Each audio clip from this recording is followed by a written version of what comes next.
Welcome back to the final stretch. We have, as Brett said before the break, two great panels coming up, and then the presentation of the first Life Research Best Paper of the Year. So I'd like to welcome you to the Faith and Entrepreneurship Across Regions and Faith panel. We have some real superstars. We have Hee-Chan Song from Chulalongkorn University, Ali Gümüsay from Ludwig Maximilians. Mitch Neubert is joining us from Baylor, and David was not able to join us today. So we have an excellent panel, three outstanding scholars. Hee-Chan, I'd like to turn to you first, if I may. Your work was really interesting to us, and so I want to know how you see examples of religion, particularly Buddhism in Korea, or the religious melange of Buddhism, Christianity, and animism among the Karen in Myanmar, shaping community and individual identities, especially among entrepreneurs, right? Where does this faith identity and entrepreneurship come together? So welcome. Yeah, thank you very much, Corey, for the question, and I really appreciate the Brett for invitation to this nice conference. Let me, I'm honestly very surprised by the fact that Brett, how do you find me and then invite me to this conference? Because I'm very far from mainstream academia. I'm working for high university, and I'm honestly somewhere between Buddhist monastic community and academia. I was temporarily ordained to be a Buddhist monk. Now it's 4 years ago, so I'm sort of somewhere between, and so I really appreciate it. And I'm extremely nervous to talk about my opinion, reflection or something with this set of panelists. I cite all of your work for my other work. So, but let me talk about a little bit about my experience, I guess, because for this type of conversation on religion, we're talking about religion and faith. I actually made some slide. I spent 2 hours to make the slide, but I just forget it, and then I just want to, talk about something genuine. Right? I think that's much better for us to start. So let me share about my experience. When I was second year PhD students, I started my fieldwork in the Buddhist temple in Korea, and then I moved to Japan and Thailand, Laos, and Bhutan, and etc. And I finally alive in Buddha's birthplace in Nepal. And then, and some point, I was more interested in Buddhism, Buddhist philosophy, and then I was advised by some Thai monk. Then I went to small international temple in the Lao-Thai border. And I was ordained to be a Buddhist monk. And there was, the question is about how religion shape identity. So I think literature is, we are a big player in terms of creating knowledge. So I'm talking about how my experience influence on my research identity, research. So in the temple, many things going on, and many monks talk about science and religion. And surprisingly, I found that many monks don't even consider business study as a scholarship. It's a form of science. So when we talk about, business study, monks laugh at me. How could be the business could be the scholarship? And I talked about them. I considered there are other people very serious about management scholarship. We are very similar to academic management and etc. People are just laughing. And there are many monks who got PhD in Caltech and MIT. They study theoretical physics and biology and etc. They only value experiment-based science. That's their science to them. So things like social science, and it's not even science. Thomas Kuhn also talked about it. And then that was sort of my identity crisis. I spend my all the time to contribute to academia. I think it's not even scholarship. And then we talked a lot about that, science and religion, and about life. And Buddhism, I learned that it's something more about detachment of yourself from some value and meanings. Whatever the value and meaning, it's illusion. the sensory experience and pleasure, all the happiness is just illusion. Whatever the value and meaning is illusion. That's why Friedrich Nietzsche and Schopenhauer also, they say Buddhism is nihilistic, the philosophy. So I look at their work and etc. And life is meaningful. We just born and die. If you think about age of space, it's 10 billion years, right? But human life is 100 years. The life is just, some philosophers say it's a picnic. And whatever the value you pursue, it's going to be not that important. Just your linguistic framing, value and meanings. So I think it's not about philosophy. It's more like a mood, emotion. If you were in the temple and nobody talk each other, silence is language of monastic community. Sometimes for the entire 1 month, I never talked. There's nobody talked there. We just meditate and we just maintain our routine and all sort of psychological experiment. And then at some point of time, I feel also very nihilistic. People live for whatever the money or whatever. As a scholar, we want kind of fame and we want to be known in our community. But that's also the one reason, and etc. etc. If that all that is illusion, then why should I pursue my scholarship and why should I leave? And I look at the monks' diary and many monks are just a suicide because they couldn't find the value to leave. So that's quite shocking. And I look at Nietzsche's thesis, and he's right in terms of he think Buddhism is nihilism. Many monks disagree, but he get the point. And then at one point in time, I lose my motivation in whatever the scholarship and research. It's why I talk to master monk. Maybe I just become a monk. You know, academia is academia is boring, and the people there is boring. So there's no reason to I do that. And then with the boring people, and so then being a monk is more exciting. So then master monk said, "Hey, Hee-Chan, hey, come in and sit down." And he talked to me. I think in your case, it's not that important for you to be a monk or professor at your university. I mean, you are the one who just draw the line between the two. Science and religion is not that different. And then he said, I much care about your reflection, your self-reflection. You are thinking in my temple, you are thinking about value and meaning behind your scholarship. What is the meaning of science? What are the meaning of being as researcher? Or how can your scholarship contribute to your intellectual whatever the value, or how your scholarship can contribute to society and even human civilizations? That reflection, it's much valuable. So after that, it doesn't really matter for you to become a monk or back to your school and be a researcher. And then, that was really nice conversation. That was genuine conversation. And it doesn't really much matter. And after that, I got some grant from Hong Kong entrepreneur, 100,000 USD, and I got some grant for Thai Lawyer Family Foundation, and I had some money to travel. So I went to Japan and Bhutan and met a lot of business, gurus, CEOs, and entrepreneurs who were inspired by Buddhist thinking. Because I was curious how they manage their people and all the money issue and whatever important to their life. So there was commonality. I also talked to some entrepreneurs in Bhutan. Many people don't know there's a university and entrepreneur in Bhutan, but there are many entrepreneurs in Bhutan. And I found that I really enjoyed the conversation with them, not because of the contents, but because of their reflections so genuine. In academia, we need to manage our face. Somebody's our reviewers and editors.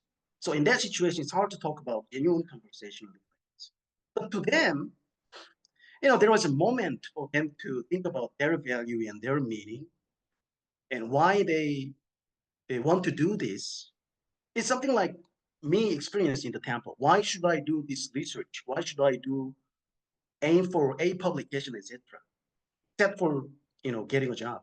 So they also had such a deep self-reflections. Why should I do that? Life is short. Hey, Hee-Chan, life is short. Why should I do that? What are the meaning? Why this is important? And that was a commonality. Then we had a really nice conversation about their motivation and their philosophy and their vision. And I talked to the son of Inamori Kazuo. It's called the Japanese Legend of Japanese Management. And we talked about management by objective.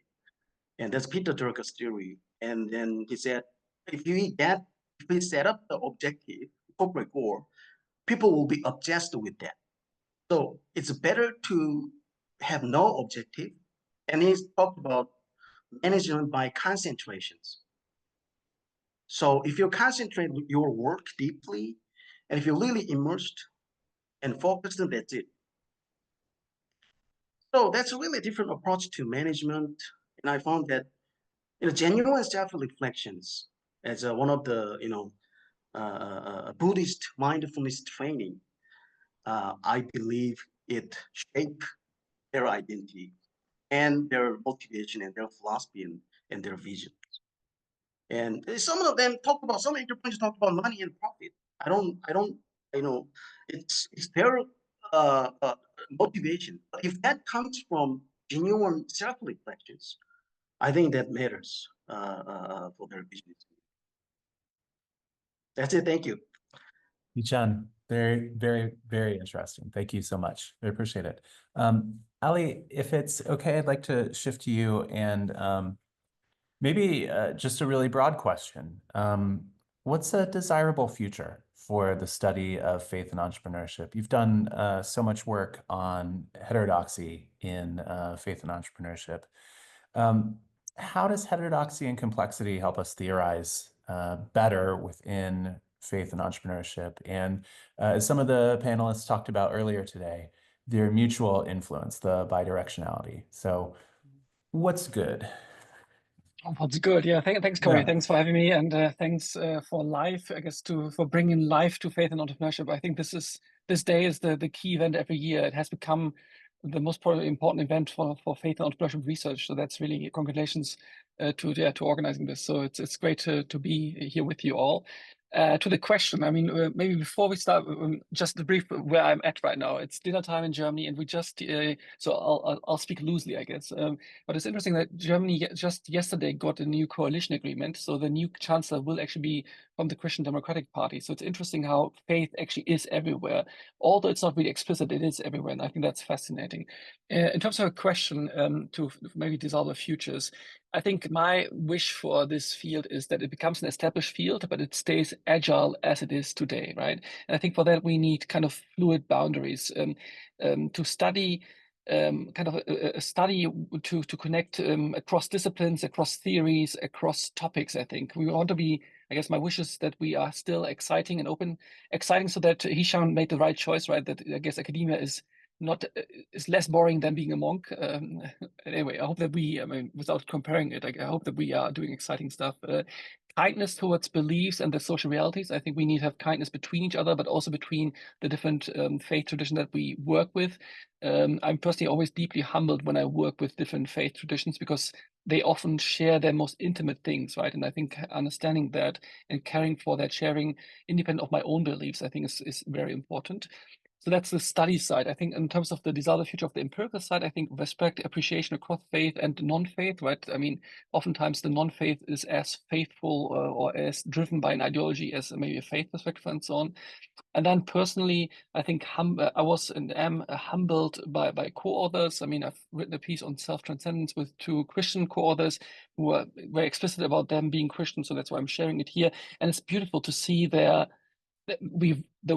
reason why they wrote the piece, because they really wanted people to be more self-transcendent, right? And I think that's beautiful, right? And the paper doesn't need necessarily the belief of the authors, but it shimmers through, and I think that is really powerful. in terms of how we do scholarship in the future, I think I'd also like to see more engaged scholarship. And a bit what I think Hee-Chan said, the study, so that the study and the empirics kind of co-feed each other, right? So that we go into the field. I mean, I almost had done a PhD in Sudan on an ethnography of a madrasa system for 3 years. I didn't do it, but it would have still, I guess, if I had time, that would have been wonderful, lovely, right? Go there, immerse yourself, see how it works, and understand it. In terms of heterodoxies, I'll try to go through your comments. I mean, it was a large question. I think faith is still a theoretical heterodoxy, but an empirical orthodoxy in principle, right? I mean, 80% of the world population is religious, and so I mean, it is there, right? We are just behind. I mean, we are those who are behind, and we need to better understand how and why religion matters in practice, and where our theorizing lags behind. The field needs that, right? The world out there wants that. And I mean, some of the work I did on, for instance, worship, where I said worship and work comes together. Once you see at least the language, I could see people needing the language. They were still like acting according to the faith in their business, but they sometimes lack the terminology. So definitely we are lagging behind in terms of theory. In terms of empirical heterodoxies, I think we can also do more there. So while religion is definitely, I mean, it's at the core in the world, or quite widely distributed, right, to different degrees, right? For some, it's ultimate concern in the language of Paul Tillich. For others, it's less important, but it is there. And then also there are heterodoxies of faith empirically, right? Examples, and I mean, I've now working with co-authors in India, in Israel, Palestine, and in Mali, and oftentimes it is like in India, it is a minority faith in India, right? So there becomes a kind of a heterodoxy of, let's say, a minority faith in a different place. So much more of that work where you have a minority faith somewhere else, or a minority view somewhere else, or let's say a gender view and so on. I think we need much more on that. For your last point on complexity, I think religion makes entrepreneurship more complex and also simpler at the same time. More complex, I mean, I do institutional theory, right? So I see institutions everywhere. It's like the matrix. For me, entrepreneurship oftentimes focuses a lot on the market logic. And with religion, I think we add the community logic and the religious logic, right? And adding things to something creates some kind of complexity, right? We now have 3 logics, they might be intention and so on. So there is definitely some added complexity, but I believe actually complexity is beautiful, right? We need much more complexity appreciation. And given that L.I.F.E is centered in the US, I'm not sure whether I'm allowed to say that, or you lose 10% of your funding, right? Your government also would benefit from more complexity thinking and action. On the other hand, I think religion is also makes things simpler, right? It tells people sometimes what to do. It gives them a compass. It gives them relief. I mean, I talked to a Christian leader who said, I mean, that at the end of the day, there's a God above, right? So he cares so much and works so hard as he can. But after that, complete relief, right? Once it's done, it's over. It's with God, with God, so to say. But it also creates some kind of simplicity. And I think this duality of complexity and simplicity that religion might give is also something fascinating, right? And it's something I think Hee-Chan was pointing to. This kind of religion might say one thing and might give you one thing and the opposite at the same time. Last point on that, because I love the book by Joseph Pieper on Leisure, the Basis of Culture. He gave this beautiful example where he says, when someone prays, he or she feels better, but he or she doesn't pray to feel better, right? And if he or she would pray to feel better, he or she might not feel better because the instrumentality actually then loses the actual outcome and so on. So there's a complexity and an intricacy, a paradox sometimes in faith that is definitely worth exploring. Ali, I love it. Thank you so much. Yeah, this is going to be a very rich conversation, I can tell. Mitch, we'll turn to you. You've studied faith made manifest in the workplace and in entrepreneurship in so many different contexts. I was wondering if you could just note what do you see as unique to a particular context or manifestation of a faith community, and what is useful to generalize to entrepreneurship or to work more generally? Sure. And is it okay if I share some slides? Is that all right? Would love it. Okay. And I'm actually going to probably be ducking your question, meaning I understand the question, but I'm going to actually say I wish I had more data and hopefully use this as a way to spur, kind of more conversation about this. So let's see. Hopefully you're seeing a slide now, right? No? It might be that the organizers need to, I don't know, All right, I'll because try it we are not recording. pinned, so maybe it's the organizers who need to All unpin right, let me us for see. slides. There we go. Now you Lovely. see one? Yep. Okay. Great. Okay.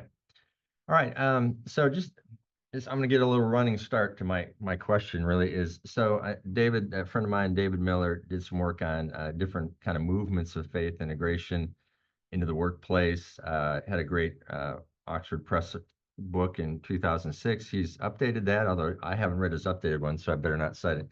But anyways, he basically said that primarily when he researched these, and I think probably the sample, I didn't go back to double check, or the sample was primarily Christian faith integration movements, partly because maybe that's the type of movements that were actually talked about or published, right? So he was relying on archival kind of data about what was out there.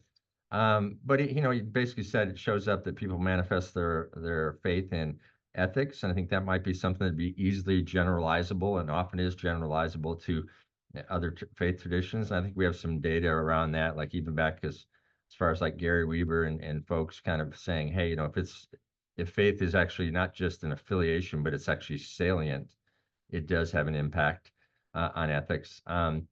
Then there's this expression that people talk about their faith, or they wear different religious garb or clothing that it signals that their faith. They bring that in the workplace. There's also enrichment, things like prayer, drawing on strength from your religion, maybe even wisdom from your religion to deal with difficult people or challenging situations. That's enrichment. And then experience is kind of a catch-all for like motivation, calling, that kind of area. And in some research we did, and this is in a U.S. context, so it is going to be primarily Christian, just based on the makeup of the U.S., but not exclusively. And we actually did talk about places of worship and not just Christian churches. This is a little bit older, and I wonder how this has changed. That's a research question too. Is like most like places of worship will talk about ethics, how their faith should impact their ethics. In second place is enrichment, that your faith might help you in the workplace some way through wisdom, God's intervention, that kind of thing. Then maybe expression, maybe you should be sharing your faith or talking about your faith or demonstrating your faith. And then probably the least amount of understanding in churches or places of worship, excuse me, about how it should motivate what you do and how you're uniquely called. And maybe that's growing with particularly this next generation that's really purpose driven. Maybe there's more conversations about that. But I got to keep going on these slides here. But and then some of the stuff that was evident in my research, or some colleagues I'm familiar with, I already mentioned Gary Weber stuff, but my own research is that kind of generically, calling makes a difference in the workplace. I'm going to show you something on that quick. Also, some beliefs, specific beliefs might be motivational, and there's some research on that. Also, there's reactions to expressions of faith, and I think that was mentioned earlier when I was coming in and out of the Zoom seminar. I heard somebody, I think it was oh goodness, Ashley maybe talking about this, about symbols and reactions. And then there's this area of like when it's relevant, does it actually show up in impacting different outcomes we're interested in? I'm going to talk a little bit about these here. In particular, what I want to do is kind of first say that this is an interesting study, pretty simple, but basically said that, hey, if your job's not very satisfying, but you feel spiritually called, you're going to that idea of spiritual calling is a moderator on your organizational commitment. It makes a difference if you're spiritually called versus if you don't feel spiritually called. Your organizational commitment's really low when you have bad job satisfaction, right? So I think religion can be a moderator, and although this is primarily in a U.S. sample too, I think that might be generalizable, right? If you feel called to a particular place, regardless of your cultural background or faith, that probably will transfer. But we're talking about entrepreneurs, so I'm going to focus on some of this more that was more specific. We did some kind of qualitative research and interviews, and found out that yes, faith is a motivator for starting businesses, and I think that has got to be across the board. Maybe sometimes it's necessity, but other times our sample was primarily U.S. folks, so it wasn't necessarily a necessity entrepreneurs. They were starting it because they wanted to have a context that matched their values, or a context that will allow them flexibility to fulfill their values. Like I want to have more time with my family. So if I'm an entrepreneur, maybe I don't have more time, but I have flexible time with my family. And we also found that in that U.S. set of interviews of entrepreneurs that they were more satisfied having that flexibility, having that value match. Sure. Then there was an interesting study we did on how if you actually integrate faith, it's prominent in your life or salient in your life. How does that impact the performance of microfinance entrepreneurs? So this is a spiritual capital paper that was Entrepreneurship in Theory and Practice article. I'll talk a little bit about that. Then Matt Wood and I did a real simple study actually about attraction. How do people respond to explicit expressions of faith when they're thinking about working for a new entrepreneur? And then there's a study we did, and I think those, these two just, one of these has a different context, and I'll show that to you in a minute.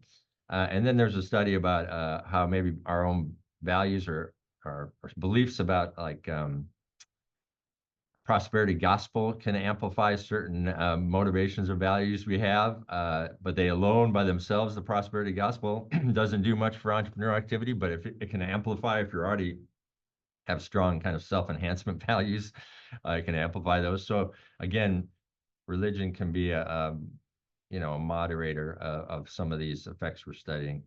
And then, I don't want to take Sean's thunder, but he talked earlier. I jumped in when he was talking, and you mentioned this a little bit. We saw that, religious belief can be kind of through coping, can help with well-being and persistence. So, man, there's a lot going on in this space. I'm really encouraged. In fact, this whole conference, thanks to L.I.F.E and Brett's leadership about how much research we have going on in this space. I'm trying to talk quick, but here's one that maybe fits a little bit better with the question of does it work across contexts and across faiths? And frankly, this was not the main impetus behind the study, and so there was ways we could have improved this, but we did have two different locations, Kenya and Indonesia, and they were microfinance entrepreneurs.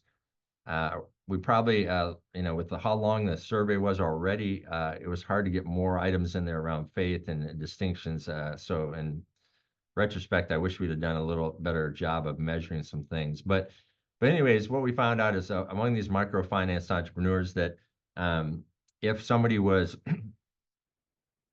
high in spiritual capital, that if even after you've controlled for financial capital, human capital, social capital, and even psychological capital, that spiritual capital predicted total innovations, right? So after adding all those things in, spiritual capital, somebody basically, we use the measure of faith maturity, and there were two different contexts. One, Kenya is predominantly Christian, Indonesia predominantly Muslim, right? So we didn't really ask specific questions about their faith tradition. But generally, faith maturity, whichever faith tradition you had, was reflected in total innovations. We didn't measure this, but we wondered, what does faith do in there? Is it actually the faith to take risks? Is that why there's more innovation? The faith to step outside the normal way of doing business? I don't know. Then we had just the number of employees. It was a log measure actually, but that worked for a company, and in Indonesia, faith, spiritual capital predicted that, but not in Kenya. And then sales, it was the other way.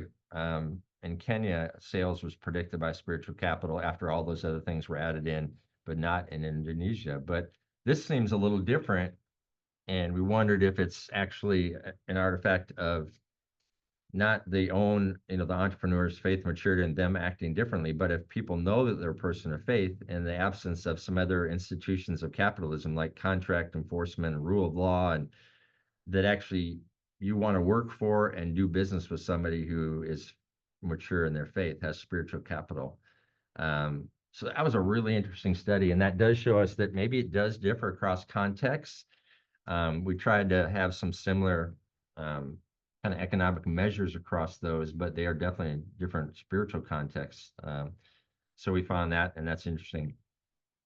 And then this real quick one I wanted to show you with Matt Wood and I don't know if it's one of my lower cited articles out of the ones we've done here, because I don't know if it's in the right place. It's in the Journal of Business Psychology, and I don't know if people knew what to do with it. But basically, we asked like people respondents in a conjoint study to respond to a entrepreneur founder that said, I'm in this business to glorify God.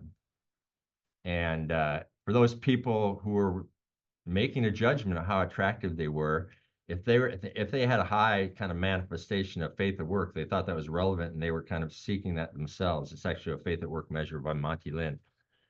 Then yeah, of course, this was kind of said before earlier in the conference.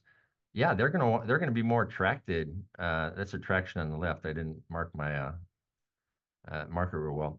Yeah, they're going to be more attractive if they have that faith interest themselves, and less attractive to this company if they don't, right? So, but then the real interesting finding for us was that actually, when it's not like authentically shared, and I remember that word you used earlier in talking about how people react to faith. If it's not necessarily authentic, maybe the reaction isn't altogether positive, even if you have a faith match.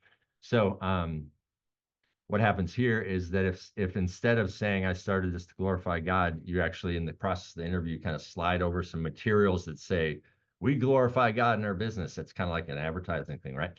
That actually both groups, those who have high faith at work tendencies and those who have it low, they're less excited about that than just an overall service message that might be on the materials that you use.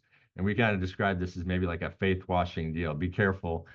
Some people the people are kind of skeptical that when you see it on brochures and advertisements that it's actually authentic. But this is primarily a U.S. sample, and it'd be interesting to see if some of this changes in different contexts. Are people more trustworthy, less skeptical? And then this one was about compensation. We thought, boy, maybe the faith at work people won't care about being if they're going to get paid more for the job, but it doesn't depend. It doesn't matter if you have high faith at work tendencies or not. Most people love higher compensation. So, anyways, but what I was trying to get to with all these things is I don't have answers about explicitly how it differs. I think there are some areas generally, maybe those 4 categories that probably do transfer over. And some of our research on that did include small percentages of people from different faiths, but they were in the U.S. and so they might have been kind of dominated by the U.S. culture. But there were like less than 5% of Buddhists or Muslims or some other kind of major religions in those samples, but they still kind of fell in those categories of ethics and entrepreneurship. Ethics and expression and enrichment and experience. So maybe that's a question for people, is like kind of digging into those categories and see how they differ across. But overall, what I found in my research is that faith is this taboo subject for many. It has been in the academy for a long time, and thankfully I actually think in entrepreneurship it's broken through much stronger, or at least I'm more hopeful in entrepreneurship. But I think it's this variance unaccounted for. Like if no one else is measuring it, then I think there's an opportunity to measure it, and it explains more of what's going on. Just like that example, that spiritual capital paper. After everything else, if you add spiritual capital, it predicts more, right? And then I mentioned a couple different things for like certain specific beliefs act as moderators, right? And how that could moderate the findings. We might report that if we don't include religion, we're missing out on understanding really the complexity of how that the people who are in these studies who are measuring, actually their faith could impact the results significantly if we just included it and measured it. So, and that was part of our charge when we did this Academy Management Perspectives, is try to, at least my charge when I opened up was to say, hey, you know what, this is a great opportunity, just in a plain like academic instrumentality.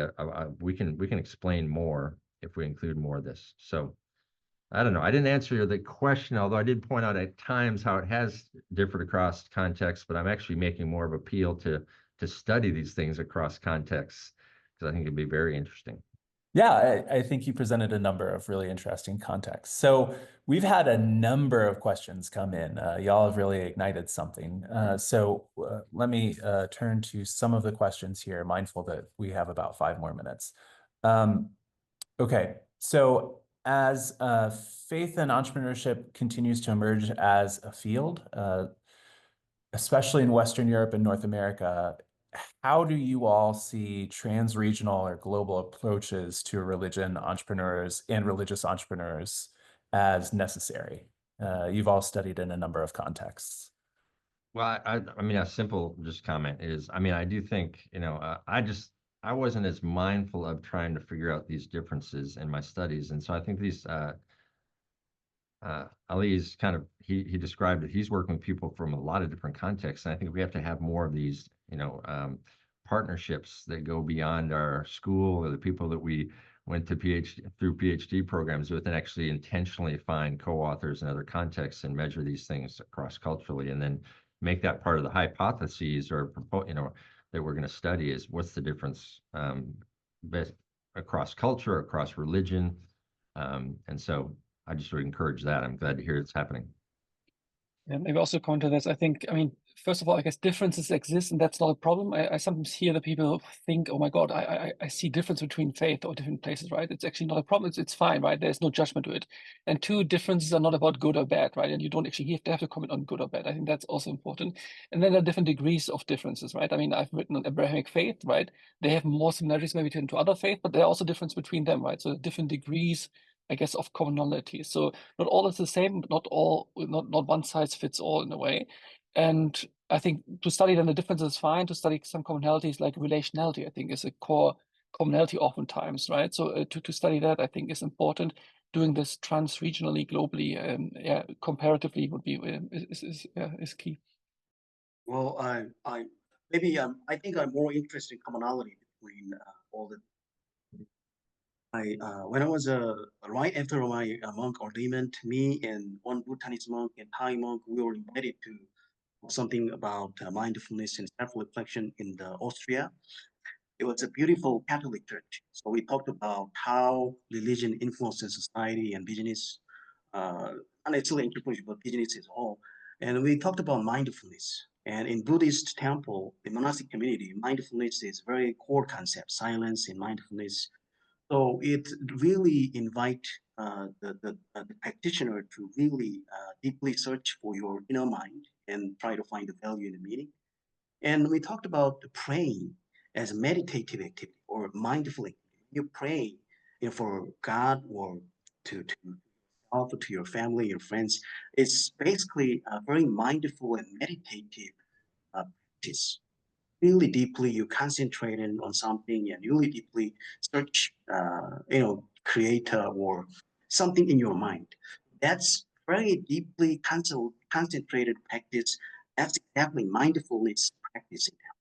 So I see more commonality, and in Buddhism there is no creator, there's no God who created the world or something like that. But that practice, I think, that's something we actually missing.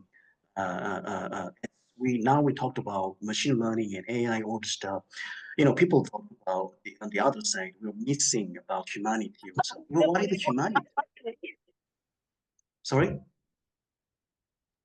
Go ahead. Yeah. So I think then what is the difference between human and machine and all the artificial intelligence? Uh, I think we have potential in terms of practice, mindfulness, whatever the term, praying or something. That really something religion can help us to entrepreneurship and management. Quick comment on that. I mean, we tried to do this with this AMP kind of special issue, and it was challenging. It was really challenging. And Ali, you're in that, right? I mean, so, but you weren't one of these ones that actually, because I didn't know you at the time. We tried to pair people from different religions to talk about their discipline, and I think it was a really interesting kind of theological, theoretical reflection. Like, for example, Bruno Dick, who's a friend of mine, he's a Mennonite Christian. He talked about his area of kind of learning org science through with a Buddhist, and they tried to figure out what are common ways and maybe where some interesting differences, but maybe collectively you could explain more by understanding the other religions, right? And so then I think we also, if Lowell's still on here, Lowell has worked with somebody who was from a Jewish background, and we just tried to get more of those comparisons. They're really hard to get because most of us aren't comfortable interacting with people outside of our religion, and so it was a real challenge, I'll tell you that. But I think there was a lot of fruit from it. I think the co-authors would say that having to kind of try and understand how another person from a different faith looks at our discipline was very helpful. So maybe it's worth doing in the future, but just encourage that. An excellent message to end the panel on. So thank you so much, Ali, Hee-Chan, Mitchell, thank you. We will turn it over to Brett to introduce our final panel.